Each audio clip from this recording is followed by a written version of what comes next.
Arranca agora a programação da tarde da IT Security Conference, com a mesa redonda A Evolução da Tecnologia para a Defesa da Organização. O painel é composto por Ricardo Evangelista, CISO do Grupo AGAs, Jéssica da Costa Domingues, Head of Cybersecurity Unit dos Serviços Partilhados do Ministério da Saúde, Nuno Medeiros, IT/OT Strategy and Cybersecurity e CISO da E-Redes, e Bruno Mendes, Senior Sales Executive Data Protection and Cyber Resiliency Solutions da Dell Technologies. A moderação está a cargo de Rui Damião, diretor da IT Security. Olá, boa tarde a todos. Bem-vindos à nossa sessão da tarde da IT Security Conference. Obrigado a todos os oradores por aceitarem o nosso convite para esta mesa redonda dedicada à tecnologia em si, para, obviamente, proteger a organização. Eu pedi aqui o timer, por favor, se for possível. Entretanto, vamos falar aqui da tecnologia, como é que a tecnologia ajuda, também aqui a parte da inovação. E eu ia começar com o Nuno Medeiros, que é da E-Redes, que trabalha numa infraestrutura crítica e necessária para todos nós e que se viu, por exemplo, ontem no Porto, que houve uma falha de energia, certamente não culpa de um ciberataque, felizmente. Considerando o impacto que uma falha de cibersegurança pode ter numa infraestrutura crítica, como é que equilibram a inovação tecnológica com a necessidade de segurança extrema?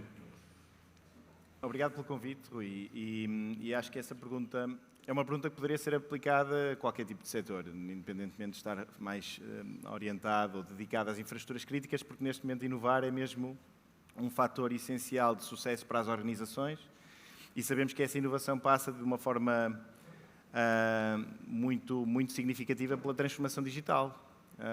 A digitalização acaba por ser uma alavanca de competitividade, de evolução, desenvolvimento e, portanto, naturalmente que as organizações, estando conscientes dessa jornada que todas têm que fazer, e de facto todas as organizações de todos os setores têm que se modernizar e estão-se a modernizar há muitos anos, é necessário garantir que o fazem de uma forma sustentada e dentro do pilar da sustentabilidade entra também a garantia de que todas essas infraestruturas de facto não criam demasiado risco para o negócio.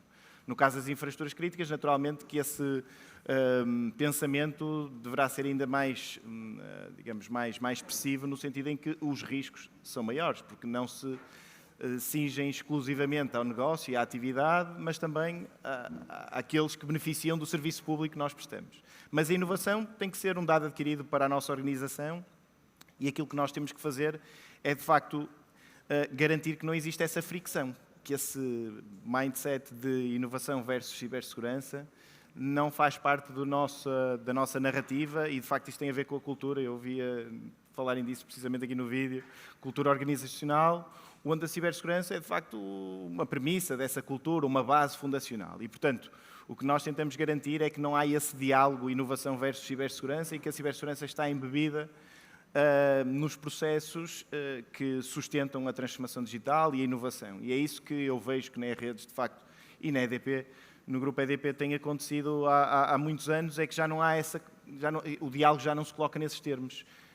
Porque não beneficia a inovação, no sentido em que ela não acontece de uma forma sustentada e, portanto, sem as preocupações que deve ter do ponto de vista da segurança, nem beneficia a cibersegurança, que é sempre vista como aqui um dissuasor da transformação e da inovação, e isso não é, nem pode ser a realidade das organizações. E, portanto, o que nós tentamos fazer é garantir que essa cultura, que esteja cada vez mais, de facto, embebida na organização, para que a cibersegurança seja apenas um pilar fundacional para o desenvolvimento, para a transformação digital, numa perspectiva de security by design, e, portanto, a segurança é sempre envolvida na fase de desenho desse ecossistema e dessa inovação.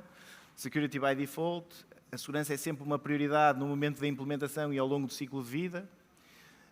E depois também que a cibersegurança mantém um papel ativo naquele que é o dia-a-dia da organização e que essa inovação, claro, que evidentemente está ao serviço do negócio, é acompanhada por uma preocupação constante com os riscos que essa inovação pode trazer do ponto de vista da cibersegurança e que no final do dia podem comprometer a organização e o princípio fundamental que nos levou à inovação.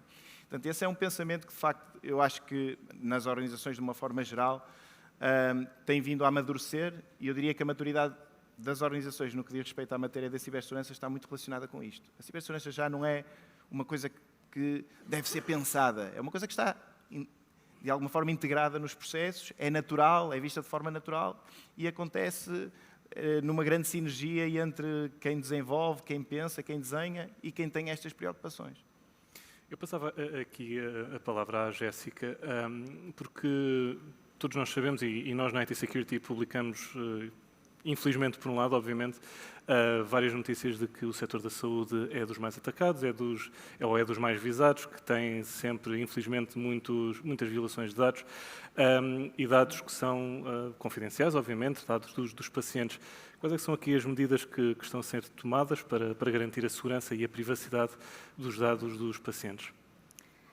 Bem, eu digo sempre que incidentes de segurança vão sempre existir, não é? Por isso, aquilo que nós temos que fazer é minimizar os impactos e de forma que, efetivamente, não saiam tantas notícias, porque as notícias estão relacionadas com o impacto e não que haja incidentes, porque isso vai sempre existir. E ainda bem que nós sabemos que existe, não é? É sinal que também estamos a investir na detecção e na identificação que, efetivamente, estamos a sofrer algum tipo de incidente que pode não só afetar a disponibilidade, que normalmente é aquilo que é mais fácil de se identificar. O que nós temos feito é, nomeadamente com o plano de resiliência, de recuperação e resiliência, nós estamos a renovar muitos dos parques tecnológicos, não só da própria SPMS, mas também dos próprios hospitais. Isso vai acabar também, obviamente, por haver aqui uma evolução daquilo que são o incremento da proatividade em termos de defesa e proteção das próprias infraestruturas. Também nós temos investido muitos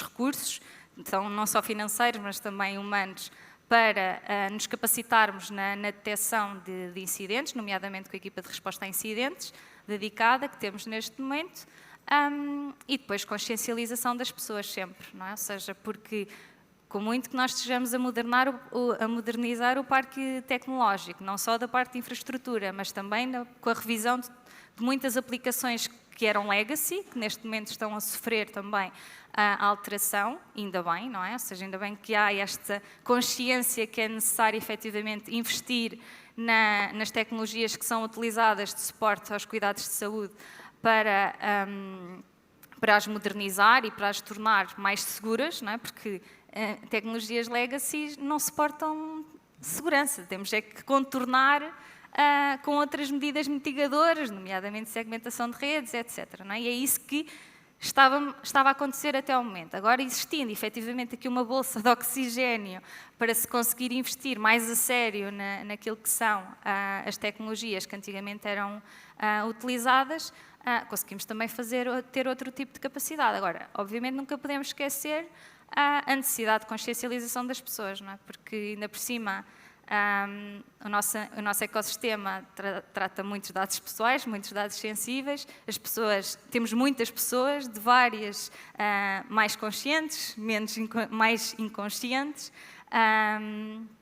e é necessário formá-las efetivamente que, por muito que tenham acesso à informação, não podem tratar, às vezes, da forma como a devem tratar, dessa forma. Por isso, eu acho que, tal como aqui apoiando-me também naquilo que o Nuno referiu, acho que tem a ver com cultura, não é? E aquilo que temos vindo a fazer é efetivamente cultivar aquilo que é a segurança no ecossistema da saúde, pensando não só do ponto de vista de segurança, mas também da proteção de dados e tudo o que é que isso afeta o próprio ecossistema e, por último, o cidadão.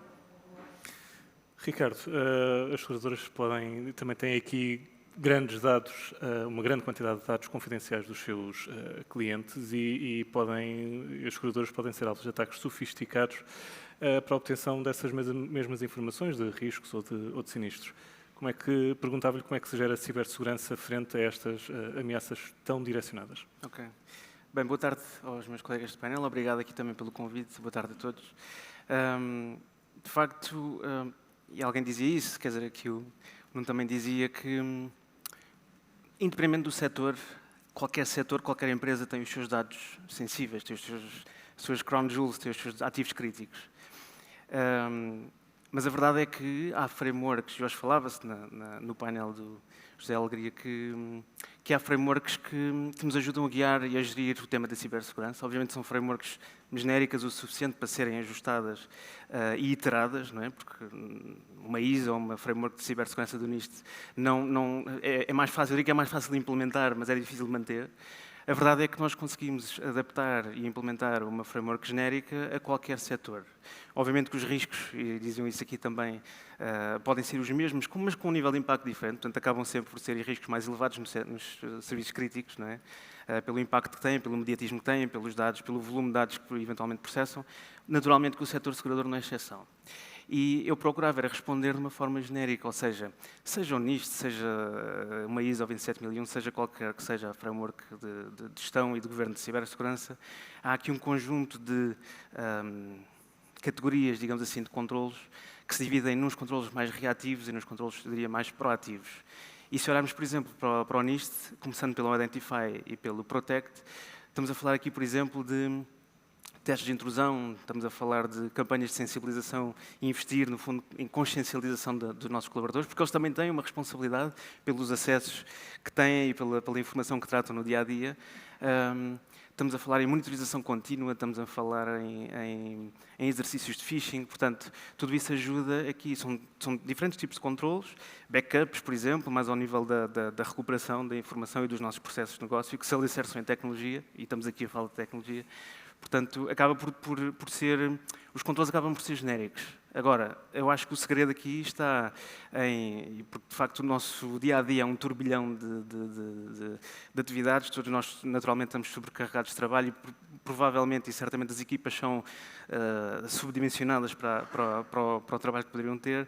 Eu diria que o segredo ou a recomendação seria focar-nos de facto nos ativos críticos. Obviamente que ano após ano, iteração a iteração, podemos alargar a aplicação desta framework a mais ativos, a mais sistemas centrais, a mais processos, etc. Portanto, Bruno, a Dell anda cá há muitos anos, anda a vender tecnologia há muitos anos. Eu perguntava-lhe como é que a Dell ajuda os clientes a identificar e a mitigar os maiores riscos que podem impactar a ciberresiliência.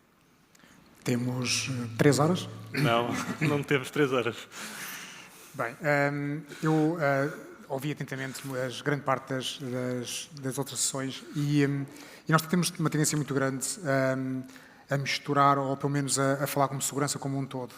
Eu normalmente tento, como falamos com os nossos clientes, dividir aqui alguns pilares, sendo que segurança é claramente um pilar, outra segurança é resiliência, outro pilar é claramente a resiliência, em que depois existe, obviamente, uma capa, toda a parte de regulamentação, compliance, falou-se aqui sobre alguma delas, e obviamente nós temos que saber navegar esses vários pilares. Isso é importantíssimo porque acaba-se por se perder um bocado pouco a mensagem quando se mistura aqui esses vários conceitos.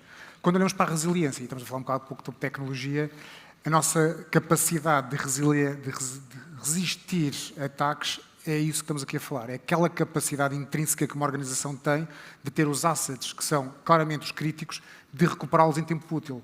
Porque, como todos já ouvimos falar, imensos casos na nossa praça, em que demorou-se meses e anos a recuperar e, obviamente, o impacto que isso tem para a instituição e, às vezes, para a organização e para o tecido social e empresarial português é mais do que muito. O que significa que nós, claramente, temos que pensar na resiliência como um pilar completamente crítico e apresentar uma solução definida para a resiliência, independentemente da nossa realidade em termos de segurança. Eu convido-vos a consultar uma coisa que é pública e um pouco que a Jéssica se referia, pelo menos para o healthcare em particular. Existe um relatório da PwC sobre um ataque que surgiu na Irlanda durante a pandemia, sobre os hospitais de toda a Irlanda, que ficaram indisponíveis durante meses, durante o processo da pandemia, sobre um ciberataque neste caso, de uma organização, neste caso estava na Rússia, vocês perceberem exatamente o nível de impacto que isso tem para uma organização, especialmente no healthcare e o impacto, obviamente, na saúde. Se nunca ouviram esse relatório, eu convido-vos, tem cerca de 12 páginas e é incrível perceberem exatamente o que é que a resiliência pode trazer para o tecido, neste caso do healthcare. Eu queria começar esta segunda ronda de perguntas exatamente pela Jéssica, porque nós, quando falamos de cibersegurança, muitas vezes falamos de colocar camadas e camadas e camadas em cima, e na saúde não pode ser exatamente assim. Pelo menos quando nós estávamos a preparar aqui esta mesa redonda, foi isso que a Jéssica nos passou. Eu perguntava-lhe exatamente isso, qual é que é o impacto de uma infraestrutura demasiado protegida nos cuidados de saúde no momento de prestar esses cuidados a um utente? A segurança em camadas tem que existir, ok? Sim, claro. Agora, obviamente que há áreas, nomeadamente a emergência, que é impensável eu colocar o que quer que seja de autenticação duplo fator, não é? Porque a prioridade no setor da saúde é a segurança do utente ou da pessoa, não é? Por isso, nós até comentávamos, não é? A prioridade entre segurança do utente ou segurança digital. A resposta politicamente correta é o equilíbrio. A resposta real, segurança do doente, sempre. Não é? Ou seja, se eu precisar de desligar a ficha do sistema para prestar os cuidados de saúde, é isso que vai acontecer, está bem? Mas atualmente aquilo que estamos a fazer é que isto não seja a solução, não é? No passado era essa a solução, era alguma coisa está aparentemente mal, vamos desligar tudo, que é para continuar, mas atualmente, obviamente, que existem planos também de contingência, planos de recuperação, de negócio, de forma a que, efetivamente, evitar este tipo de situações e, felizmente, temos sempre o papel também no âmbito da saúde para que, efetivamente, se volte a esse cenário.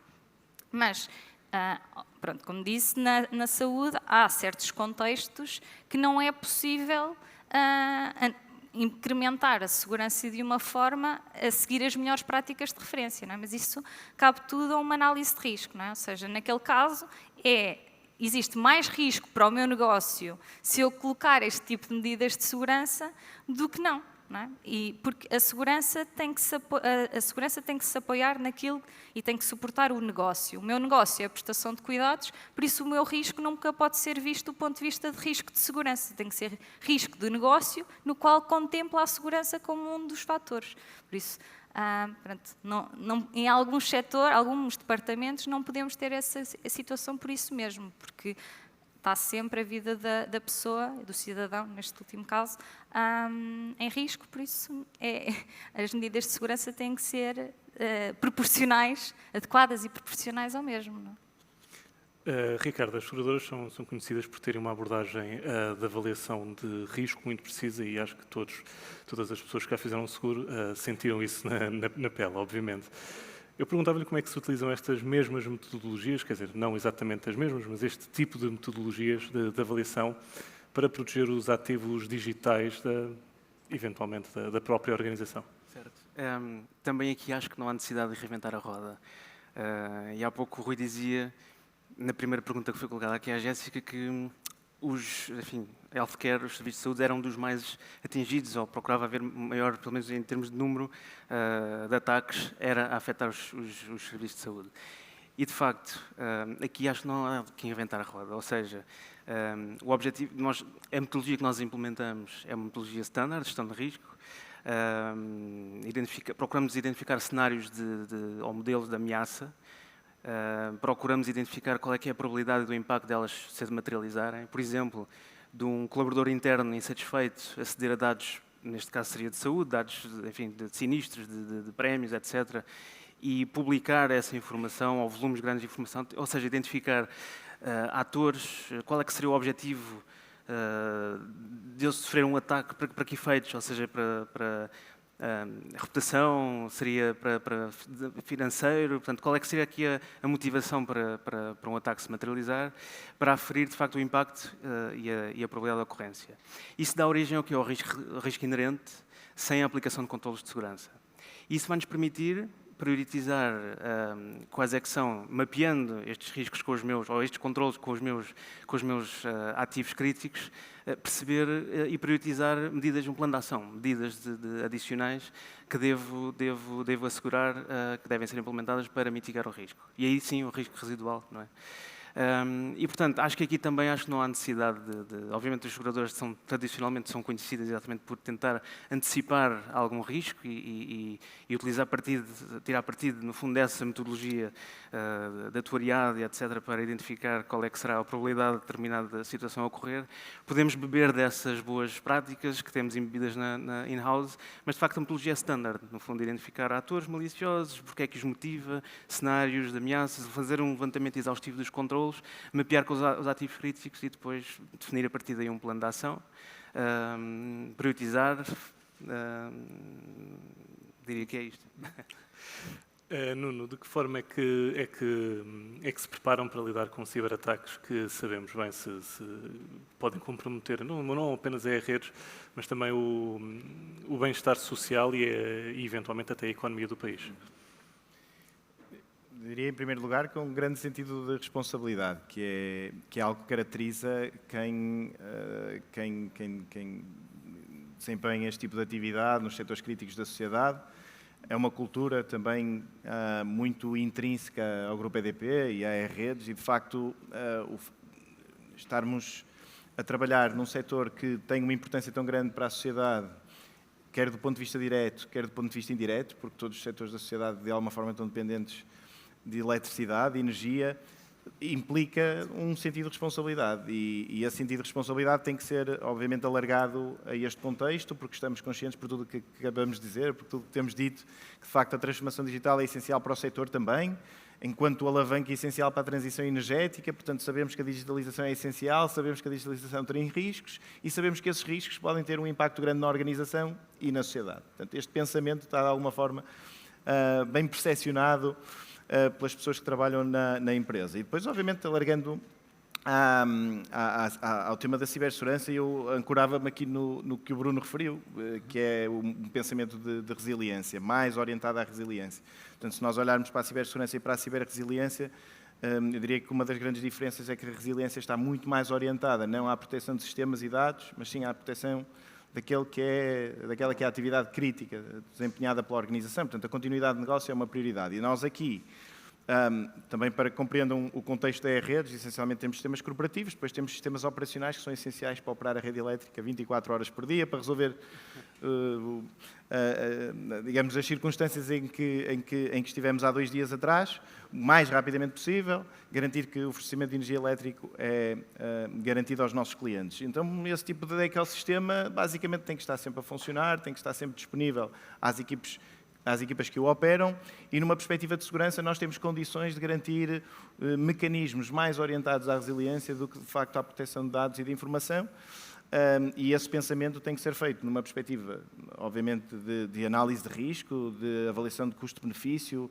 Uma das medidas essenciais que nós temos num cenário de contingência, de ameaça ou de resposta a incidentes é mesmo o isolamento completo deste ecossistema, que traz impactos no negócio, mas não traz impactos na continuidade do negócio, naqueles que são os serviços mais críticos, nomeadamente o de fornecimento de energia elétrica. E, portanto, este pensamento da cibersegurança orientado à proteção daquilo que é mais crítico, as joias da coroa, passam por um pensamento de controle de perímetro muito bem estruturado, uma segmentação muito profunda, uma capacidade de resposta a incidentes orientada precisamente a estes princípios que partilhei, a garantia de isolamento, uma segmentação tão rápida quanto possível daquelas que são as ameaças que são externas ao negócio e às quais não precisamos estar expostos no momento em que aquilo que é mais importante está em risco.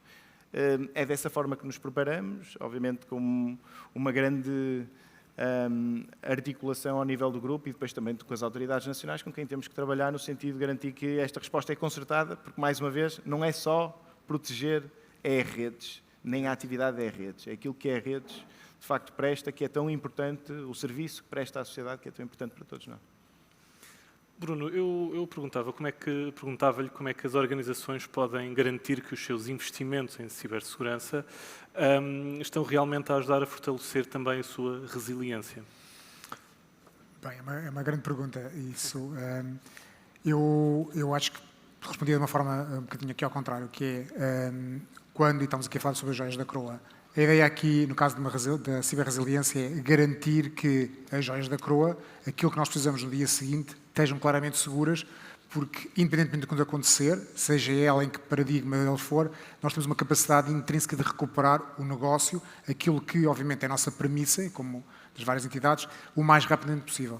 Portanto, a nossa resposta, como ADL, é garantir que as infraestruturas estão em place para garantir o mais rápida recuperação da informação em tempo útil, para garantir que a dada instituição, obviamente, esteja obviamente, a funcionar. O que significa que tem impacto, como é óbvio, na economia da própria organização. Se eu conseguir recuperar em tempo útil 24 horas, 48 horas, significa, e garantir que essa recuperação aconteça, obviamente isso vai ter grandes impactos nessa organização.